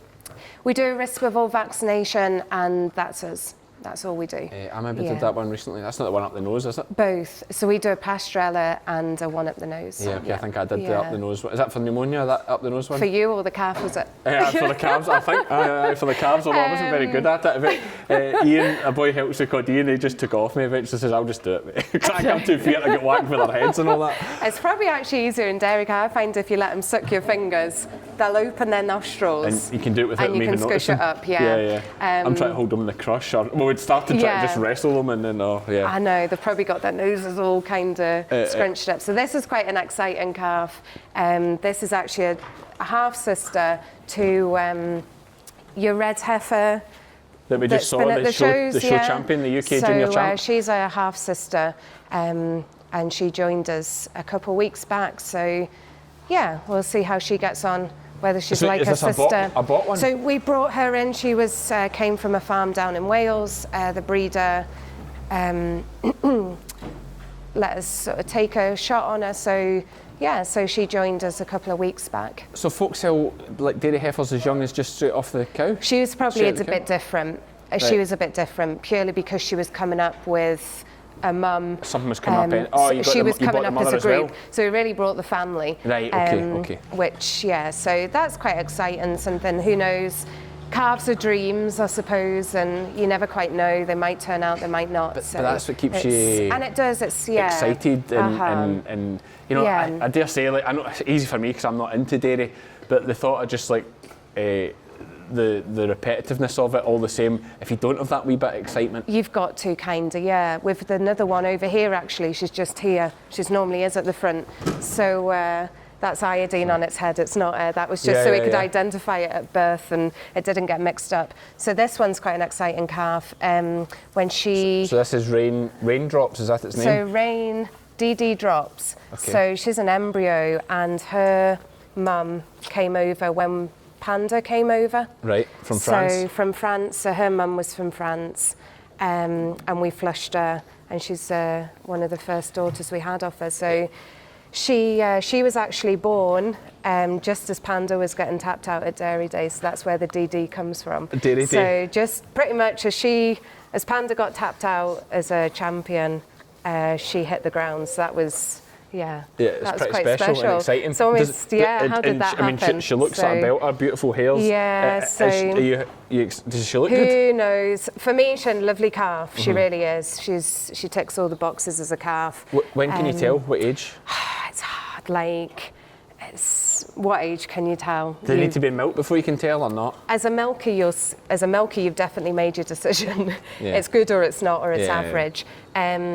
As calves, they go through stages. It's almost like kids. It's not a nice thing to say, but it's almost like kids. They go through that right cute stage, and it's not really too many faults. They hit that kind of teenage stage, and maybe a few things. Yeah. They And go then they through come that right again, kind of hopefully. teenage stage, and then they normally rocket through, and Or they don't, and you get rid of them. Sell them to the neighbour. So no, she's probably the most exciting in here at the moment, and she's also got a full sister that's just over there, actually, the black calf. So so no, it's always in every group we normally have something that's nice Exciting and for you. special, something a bit different. And gives you a buzz, and it's the first thing you look for when you come in. Is it? I see this one's the brown one's got a collar. Why has that got a collar? Yeah, just because when we tag out, so everything in here is a Blythbridge calf. And when we tag them with our own tags. Yep. And just because that was tagged with different tags, Yes, it's not got the ID. She's got a tag attached to the collar. I see it now. Yeah, okay. So she'll just run on the collar, which is it's fine. And, doesn't make any difference. Holsteins, we're obviously talking these ones coming for French. I probably would have guessed they were Dutch. I think Friesians are Dutch. Is that right? Are Holsteins Dutch? Or are they French? I don't think so. I'm not. Colin, I are don't know. Holsteins Dutch or French? We're talking all these French. Not French. They're Dutch, are they? I think the Friesian would come from... Friesian's Dutch. From Frisian? From Friesland. Aye. Friesland. But what about the Holstein? Yeah. Is that just is a Holstein just an offcut of the Friesian? Probably, Aye, okay, right. They've just picked the milky ones and they've picked the best of them, Colin would say. Okay, so the fact it's from France, the French dairy farmers make money? I don't know, we'll need to ask you. Not just the one making money off of you, but do they make money for their milk? I'm not really. I Like, think are they happy? They, you know. the guy's a cheerful person, but He is when he sees you coming right enough now. I think they're pretty much in a similar boat to what we are, from what we gather. Yeah. they've all got the same challenges. I mean, the Netherlands is a big country for milk. Aye, they've a lot of restrictions with Slurry. phosphates and slurry and all the rest of it, so that kind of maybe restricts the amount each farm can Produce. But there's every second farm's a dairy farm. Aye. As I've been in anyway. Yeah, New Zealand's the one that's absolutely booming now. I did a podcast with a chap, Jack Fagan, that owns a dairy farm. He does it this share farming thing. He just owns the farm and the cows, and another boy, they do a profit share thing. Yeah. And for a while there, you couldn't change a sheep farm into a dairy farm, but I've got rid of that now, and just it seems like all the farms are getting turned into dairy farms because it's all got to China. It's all powdered. 95%, is it 90 or 95% of the milk is powdered and goes to China? Like it's mad, and they're just getting they're making a fortune. Like a real over just over 50 pence a litre or something like that. It was working out at, but they obviously run pretty. I don't know if low input's a fair. You probably would call it low input, the New Zealand style. This kind of block calving on grass. A smaller cow. I think a lot of them like their Jersey Friesians. Right. I think that's maybe what Rory's. Does Rory run Jersey Friesians? I think so, yeah. Do some folk call them grass rats? Is that? I don't know what to say there. I see the disdain. I see the disdain in your face there. At this point in the video, our camera died, so we had to go and do a quick battery change, and then we met up again at the slurry separator. This is the thing we spoke about earlier that separates the solids from the liquids in the slurry and then uses that to bed the cattle. It's an unbelievable system. Here we are talking about it. It's incredible watching how dry it is coming out there. So it almost looks like it's coming out there like insulation or something, just bone dry and fibrous. So what's happening here is the slurry's coming up this brown pipe here and then coming into the separator here, and then it goes through this machine. And this is there's a screw in there with a big mesh screen in there that's letting the water out either side of it, and the liquid stuff goes down, out and back to the other end of the shed there, so it's almost like circulating the slurry. And then the fibre here's going down into the trolley that runs along the roof there and beds it into the cows there. It's just unbelievable, really. Like, it's just unbelievable that this thing's pushing out this slurry fines. And then, I mean, you must save a fortune in sawdust. I would imagine we would have needed to use like an after load every 3 or 4 weeks to bed the cows. So what money is that? It's about 1,200. Oh, it's more than that for the good stuff. It's what, 1,500 a load. It's no cheaper. But see, it's not so much that. The biggest problem is you're putting all that sawdust onto the fields when you're finished with it. And why is that a bad thing though? Is that not because you end up with like a skinny sawdust on top of the soil? Oh, do you? And then it takes a while. It takes the sawdust actually uses nitrogen in the soil to break down, so it's not getting used for the grass. Oh, interesting. So okay, and because obviously wood takes a bit longer to break down than straw and things such as that, more organic kind of matter.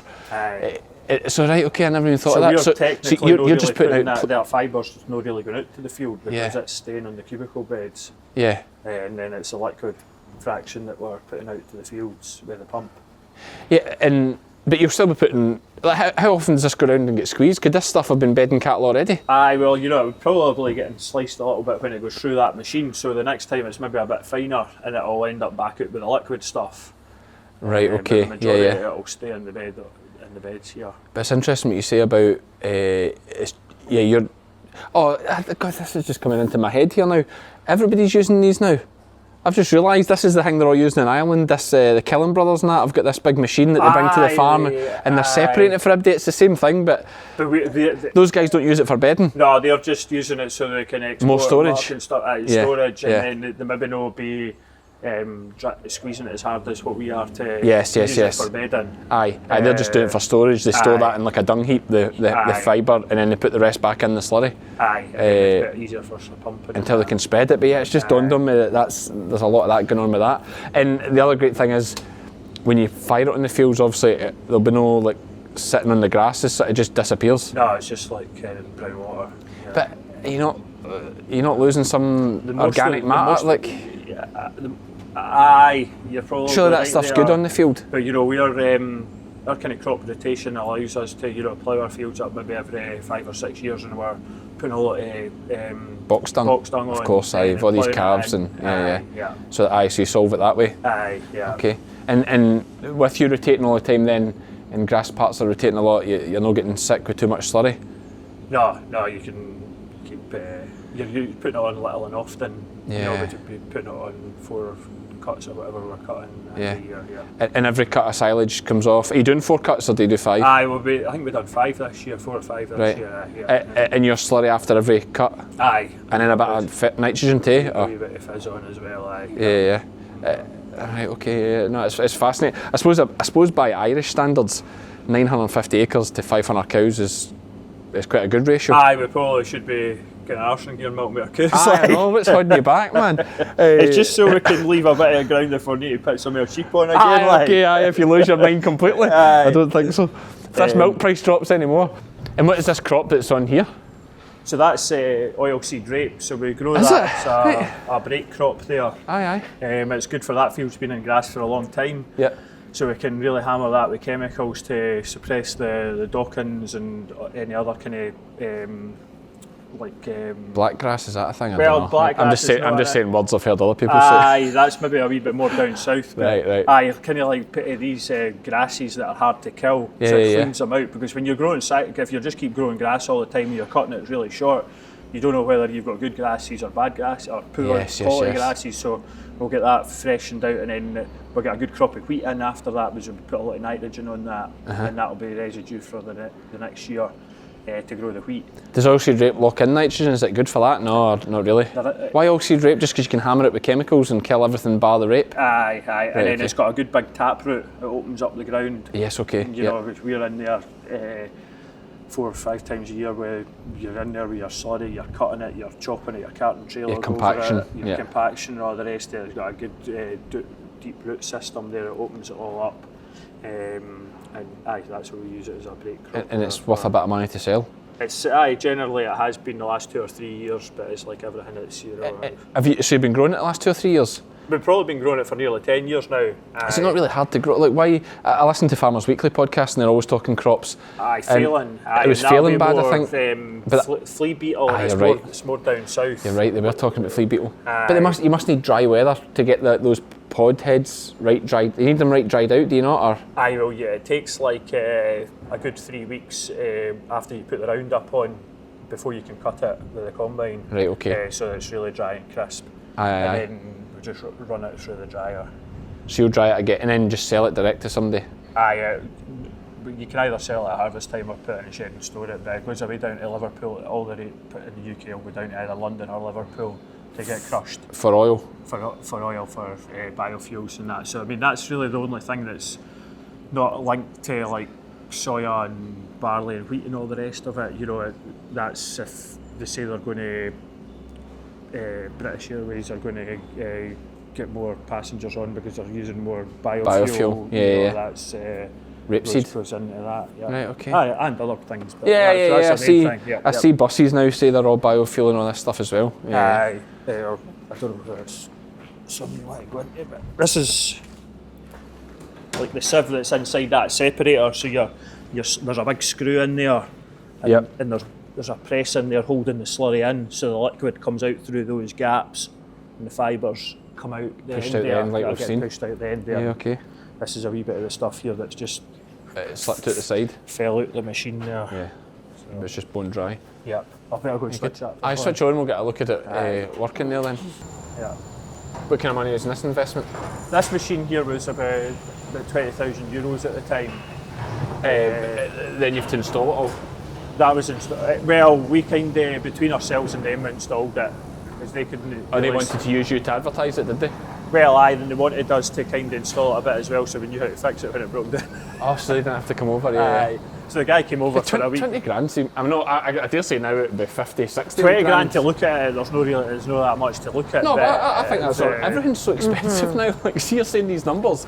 Like, in terms of what you turn over as a dairy this size, it's nothing. Well, aye.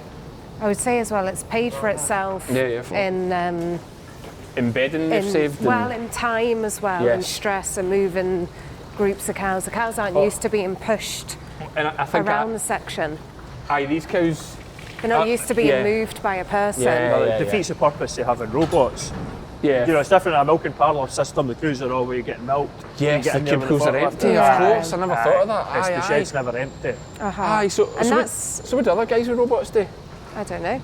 They go in with a bag or you hear these wee machines you can sit on and that. I've seen them and it's got brushes and it flicks it all out and cleans it and then flicks it out. I did see a guy with a drill bit and a drill bit and a formalin container with a hole at the bottom and kind of drill you get for mixing plaster. I think I've seen it. And he just walks along with that and it fires out. That was for lime, I think he was putting on the bed. Like a wee disinfection thing. He fires out lime. I thought it was good.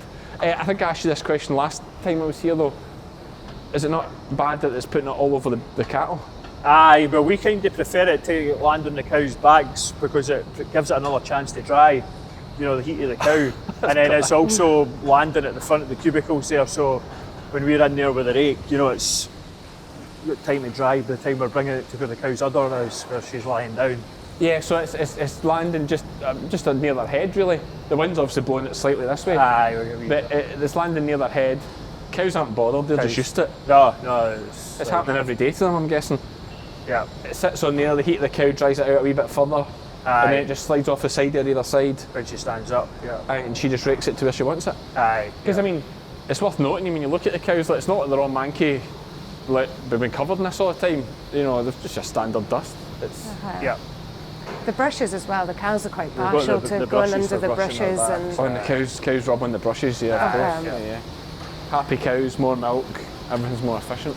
happy Yeah, farmer. And we mentioned something earlier about the heat from the milk heats your water, is that Yes, right? aye, that's right. So these silver pipes you can see coming down from the roof there, they are like pipes that are in a loop there that are connected to a heat recovery system. So they're preheating the water that heats the robots for washing them. Okay. So it'll be preheating the water up to like 50 degrees for the boilers for the robots, and then a normal electric boiler brings it up to temperature after that. Yeah, so your Yes. milk gives it a big head start to save energy costs Aye, again. Yeah. Yeah, okay, quite efficient. We're all about saving the planet, you see. Yeah, I know. It's hard. Feed the planet's more important, I think. It's just, Aye. but yeah, no, it's great. I see. Why are these on a different meal? Is another question just now I'm noticing. Aye, so these are these show potentials. Show potentials. So it's a aye. secret show mix. That's a secret show. Aye, It's like cabbages for Texels. It's like the same idea, is it? Aye, so we try and keep them on a kind of dry diet. To stop the skittering, or? Aye, a bit of that and get a bit of fill in their bellies, and it keeps them in good condition. Yeah. And then they get grain 4 times a day. Oh, by hand, that is. I take it that's. Aye, Yeah, yes, yeah, aye, yeah. we just feed them in front. And then they do get a wee bit of TMR each end of the day as well. Yeah. Aye, you just give him a wee bit in here to get him going. Yep, aye. And who's more into the he's both he's met at the showing, so he's both mad into the showing the cattle. Aye, it was through the showing, yeah. Aye, so he's both Yeah, love it. through Aye, the she's, shows. aye. Yeah, I suppose it's kind of, everybody has their hobbies, and for us it's something we quite enjoy, the socialness, the social side to it, and Yeah, the drinking. the drinking, the banter. No, don't tell everybody that. No, it's a nice circuit to be a part of. Yeah. And obviously a Yeah. Highland Show champion this year. That's a bonus. In UK Doesn't Dairy Days. always happen. No, of course, No. but it's all fell into place this year. You've got the senior and junior champion at UK Dairy Day. Hopefully Agri Expo, if it all goes to plan. Agri-Scot. Agri-Scot, sorry, keep it I'm not sure where they're taking it now, but it was actually Might Agri-Scot just one be year there how to support. we'd met as had brought a jersey up, and she told me she didn't have enough silage, so she was needing to borrow some silage off us. Was that a Like, chat but I think up, like, that was just a chat up. Was like, that that you met at Agri-Scot? It was Aye, Agri-Scot, aye, actually. so, aye, Yeah. she was- Yeah. She was just using that as an excuse, I think. Oh, That was absolutely. just, Absolutely. Yeah, I like it. Where it all goes, what happens to the milk? Oh yeah. I know we can go outside Go look to at the it. tank house. The and tank. Aye. Oh, there's Yeah. some other question that I'm thinking, because I'm gonna watch this back and say why didn't I ask that, and you guys watching. And sometimes actually that's a good time to sitting in the room, because all you're thinking about is my eyes are looking at everything here. I take it you have your own umbilical system. Yes, aye, yeah. That's umbilical for the slurry. So you have your own big umbilical system for batting that out, and you'll not hit all your land from here. You'll need to haul some it to tanks, do you? Other bits that are along the roads and that we do with the tanker, but 90% of it's pumped with 2,000 metres of pipe takes us to the other side of the barn. Yeah. Brilliant. And you ring fence, it's all one block. Aye, Split by the road. 90% of it is a wee bit over the road there in bits and pieces. And that, Yeah. But I try and keep the silage down, not too far away. Do you chop your own silage? Aye, yeah. So you've got a chopper as well? Aye, and that's where you don't get to your 40 odd pence for your cost of production or these things. Aye, but it doesn't matter whether you're getting a contractor in or you're No, doing it Ken, yourself, but you've got the flexibility when you do it yourself. You go when you want to go. That's right. So you've got, and I take you've obviously mentioned the arable bit up the road. I mean, so you've got staff up there as well. Aye. So you've got plenty of staff to pull trailers when you need it. And, Aye, or do you well, call a that's- neighbour in? Or The majority we can do it with the staff we have. yeah. And you won't have to rush maybe as much because you can go when you want to go. Oh, I would still rush. Aye. Flat out. How many acres will you cut at a time? Because if you're doing 4 cuts, you must be Depends cutting what depends what the forecast is and what. 300 acre, 400 acre. 350, 400 acres a cut. Aye. But we try and get things kind of set up. You know, we can't cut it in a day. Well, you say cut it in a day. I take it that's like 2 full sets of triple mowers that are sitting there, is it? Or? Aye, there's 2 triples and then a front and back set. So if we need to go, we can go. Sounds like it. If one breaks down, That's huge. that's really the reason. Well, that's a big operation. Like, actually, this would be a shout for like. You've never done anything with farm flicks anything before, or grassmen or any of that, no? No, we're just hobby farmers. I'm sure. I'm like, it'd be real good coming to see you guys at silage time flat out. Like, it'd be You're too intense. You need to go faster. They're all happy families here the now, but I wait to see them at silage. The back door's open. I can imagine. But so what else? And you do you've got your own combine as well? Aye. What kind of chopper are you running? What's your? It's class combine and forager. Aye. So so all that, everything's in house then. Aye, and that's probably the bit that I'm not sure I get a lot of enjoyment out of it, but it really interests me. Like, you know, in the morning you can be flushing a coo, in the afternoon you could be combining or taking the rotors out the back of a combine, you've a bearing going. I'm not saying that's enjoyable, but you know, it's the flexibility of the job that, you know, we're trying to do. Challenges, everything. yeah. Aye, yeah. It goes back to what I said about the exciting thing about the showing. It's not just milking cows, you've got the showing as well, and the genetics and all that side of it too. Aye, a lot of folk think you just walk about with white clothes on and walk cows about. Aye. Well, I know the shows. Well, we've met Graeme, we know who does all the work now, so it's, we can find who's doing it. No, we are They only pretty actually lucky. need Graeme because they're away that much at bloody shows.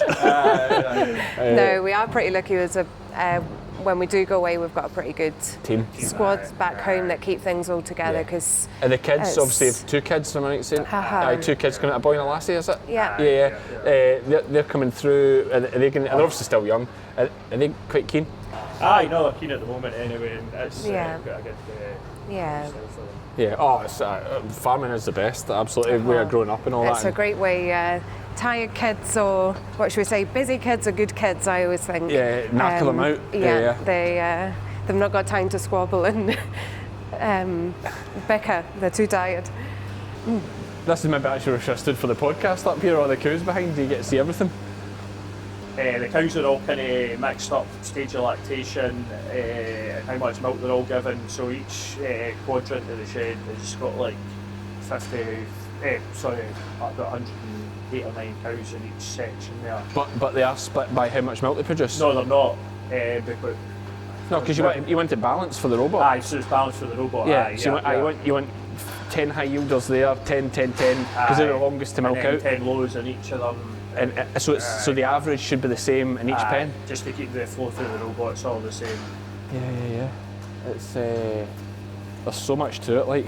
The cows are, this is what we want to see, these cows up here are right content. Now we want to be able to, when we built the shed, one of the main reason was we wanted our milk buyer to bring anybody in for the general public to see where their milk comes from at any day of the year. Yeah. And then cow comfort, you know, as we touched on earlier, we were breeding an animal that we couldn't handle, so we tried to, and we've also talked about grass, being out of the grass, you know, we try to make it as comfy as possible, you know, it's the same comfort we would achieve outside on a good day. Yeah. And have that 365 days of the year. Yeah. Consistency. So literally just to wrap up really, because God knows how long we've been talking for. I'd say it's going to be a long. How long has that one been running for, Als? About 2 hours. God, it's my longest ever podcast. But there's so much to see, and that's what I said to you that day we came in forward with Landlord. Like, the thing is absolutely amazing. Is there anything else you want to add about the thing, or it's hard to think on the spot here? You're quite happy? It's been well represented. Yeah, I would think so. Yeah. Yeah. You'll be at Agri Expo on the 11th, or whenever it is. Agri-Scot. I keep saying Agri Expo, I'm terrible. Agri-Scot, hoping to win again, so obviously folk will maybe see you there. He's well kept faces anyway, but maybe even more well kept now. Aye, well good. But no, thank you very much for having me over. I appreciate your time. Thanks for coming, Yeah, Cammy. That's thank great. you. Yeah, Cheers. thank you. Okay.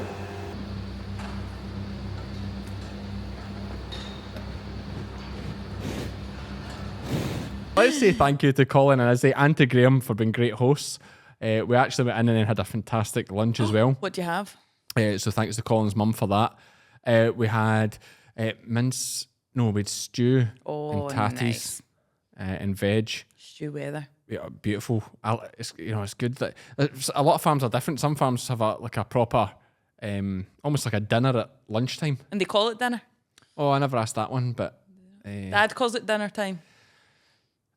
Lunch time. aye, I'd probably call it dinner time. Weirdly, but I don't have dinner. No. Where some people do. I see the merit in it, but lovely feed, dessert. Well, there was cakes, puddings, and Lovely. fantastic coffees, teas, proper milk, of course, straight out the tank. So fantastic. Thank you to them for hosting us. What a place. Just what a place. That's why we had to go there, I think, and do that one. Just all the moving parts and that massive shed, and probably don't do it justice, to be fair, because it's all new to us and moving on the hoof. But do let us know. We need comments to know about that one if it works. Sorry you missed out as well, Iona. That's okay. But- Hey, too many folk. It would have been a Bit shambles. of football team there. Aye, it would have been a shambles. It was hard enough even we're splitting into the three of us, me, Colin and Graeme, or me, Izzy and Colin, whatever the three Aye, dynamic was. definitely. Ours did really well, actually. Just whoever was speaking, he moved round to them. Did he? Aye. And then so back. good. Well, ours is just amazing on the camera, so thanks to him for that as well. But yeah, that's something we could do in the future. If you like it, let us know. Anything else you want to update this week? Are we doing a Friday chat? Oh, why? But we keep saying it. Let's just say we're not, but Okay. we probably are. Right. No, we're definitely not. Do you want to know, folks, something honest truth? Go on, tell them. We've recorded 3 Friday chats. Three times I've come and sat here and spoken to you. I've never got them edited. And it's just... We are going to get we're not. It's just... We're going to get sorted. We are going to get Do you know sorted. the thing is, folks? It all works. See, as long as you just run flat out all the time, it all works out. Aye. It does. It all works out. And just calm down. Aye.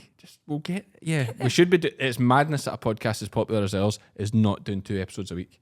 It's absolute madness. But one day, Rodney. One day. Any updates? Share it in the Friday chat. Okay. That's us for this one. This has been long enough. Thank you for following. Thank you again to the team at Blyth Farms. I've been Cammy. I've been Iona. And we're all Fed by farmers. Welcome to the podcast where we're harvesting humor, planting delight. Join us, Iona and Cammy. Let's have some